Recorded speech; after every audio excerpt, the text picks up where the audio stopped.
you don't get hey hey. Hey hey. And I'm red and in it. Jeec Apanerda and win now with Jeec Apanerda and not John alone. And I'm red and in it. Siadin Apanerda ni tu dia.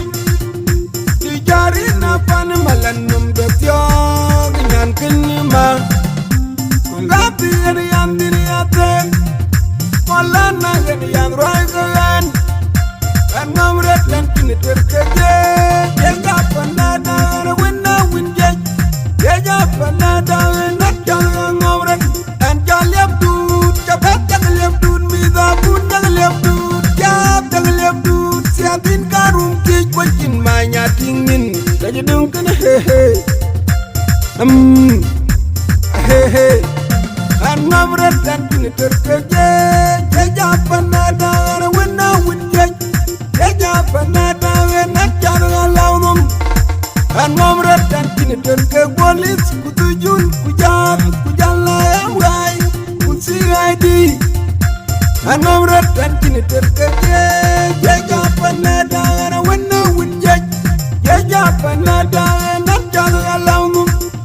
DJ Nyango and a buller who produce a pay. Come up with the walk with Palermo Jackon. Arjun Gange, Liu.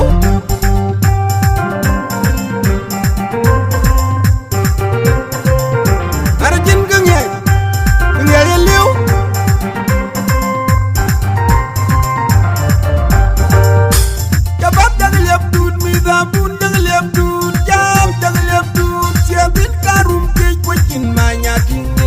You don't gonna hey hey. Hey hey. I'm red and Jeec Apanerda and a winner with Jeec Apanerda and not John alone. I'm red and police, Kutujun, Kujala, why? Could see ID.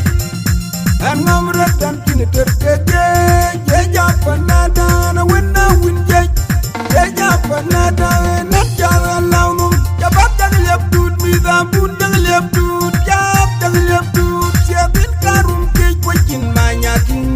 That you don't gonna hey hey. Hey hey. And I'm red and in it. Jeec Apanerda and a winner with Jeec Apanerda and not John alone. And I'm red and in it. Siadin Apanerda ni tu dia.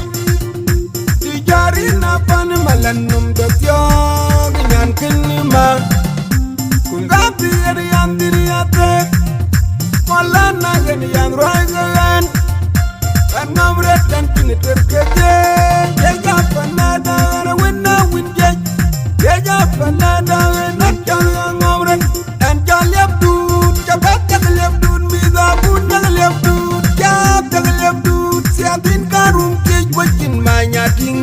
That you don't gonna hey hey. Hey hey.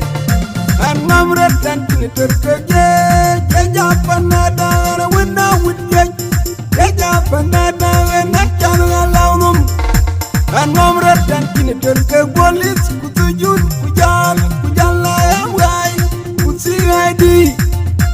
I'm not red and Kiniturka Jeec Apanerda and a winner with Jeec Apanerda and not John alone. DJ Nyango and a buller who produce a pay. Come up with the walk with Palermo Jackon.